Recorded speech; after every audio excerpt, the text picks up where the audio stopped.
సంగారెడ్డి మండలం కల్పగూర్ గ్రామంలోని అతి పురాతన శ్రీ కాశీ విశ్వేశ్వర స్వామివారి ఆలయం మహాశివరాత్రి పర్వదినం సందర్భంగా భక్తజన సంద్రమైంది. కోరినంతనే కోర్కెలు తీర్చేందుకు భక్తుల కొంగు బంగారమై కల్పగూర్ గ్రామంలో కాకతీయుల కాలంలో వెలసిన శ్రీ కాశీ విశ్వేశ్వర స్వామిని మహాశివరాత్రి పర్వదినం సందర్భంగా దర్శించుకునేందుకు శుక్రవారం వేకువజాము నుండే పెద్ద సంఖ్యలో భక్తులు తరలివచ్చి బారులు తీరారు. ఈ విశేష పర్వదినాన్ని పురస్కరించుకుని లింగ రూపంలో కొలువైన శివ మహాదేవునికి పంచామృతాలు, పలురకాల పరిమళ భరిత ద్రవ్యాలు, పవిత్ర జలాలతో అభిషేకాలను వేలాది మంది భక్తులు అత్యంత భక్తి శ్రద్ధలతో నిర్వహించారు. ఎంతో మహిమాన్వితమైన కల్పగూర్ త్రికుటాలయంలో శివకేశవులకు భేదం లేదని తెలిపే విధంగా కాశీ విశ్వేశ్వరుడు, అనంత పద్మనాభ స్వామి, కృష్ణ భగవానుడు ఒకే ఆలయంలో కొలువై ఉన్నారు.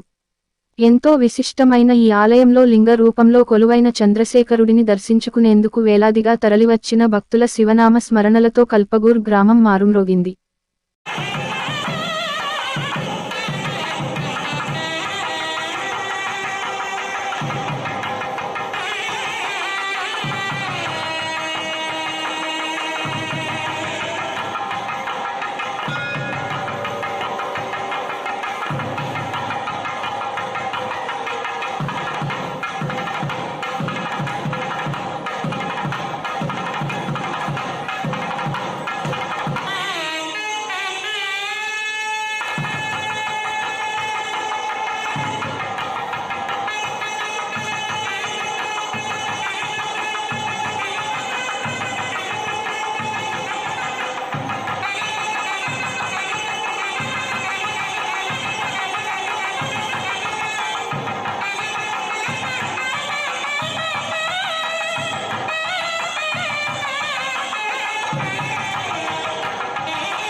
ఓం నమ శివాయ, హర హర మహాదేవ, శంభో శంకర.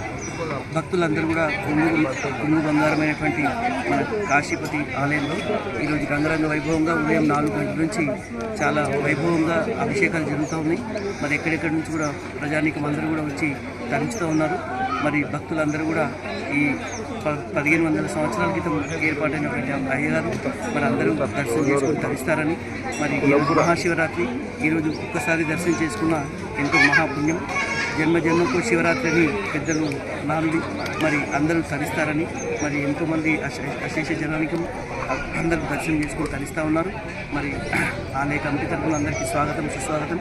మరి అందరు భక్తులు కూడా ఇంకా రాని వాళ్ళు కూడా ఉంటే అందరూ వచ్చి తరించగలరని కాశీ విశ్వేశ్వర భగవానికి జై. మహాశివరాత్రి సందర్భంగా ఉదయం అభిషేకాలు, తర్వాత సాయంకాల సమయమున లింగోద్భవ కాలంలో మహాన్యాసం ఏకాదశి రుద్రాభిషేకం కార్యక్రమం జరుగుతుంది. ఈ దేవాలయానికి చుట్టుముట్టు ప్రాంతాల చాలామంది వస్తారు, దర్శనాలు చేసుకుని పోతారు. ఇది 1000 సంవత్సరాల క్రితం కట్టిన దేవాలయం, పురాతన దేవాలయం ఇది. ఒకప్పుడు బాగా విశేషంగా జాతర కార్యక్రమాలు జరిగినాయి, ఉత్సవాలు జరిగినాయి. ప్రతి సోమవారం ఉదయం 7 గంటలకు అభిషేకం, అన్నపూజ కార్యక్రమం జరుగుతుంది. మహాశివరాత్రి నాడు కళ్యాణం జరుగుతుంది. ప్రతి మహాశివరాత్రి కళ్యాణ మహోత్సవం జరుగుతాయి. తర్వాత కార్తీక మాసం, శ్రావణ మాసం విశేషంగా అభిషేకాలు జరుగుతాయి. 1,00,000 పుష్పార్చన, 1,00,000 బిల్వార్చన కార్యక్రమాలన్నీ కూడా ఈ దేవాలయంలో ఎప్పటికప్పుడు జరుగుతూనే ఉంటాయి. ఇది త్రిపుటేశ్వర ఆలయం.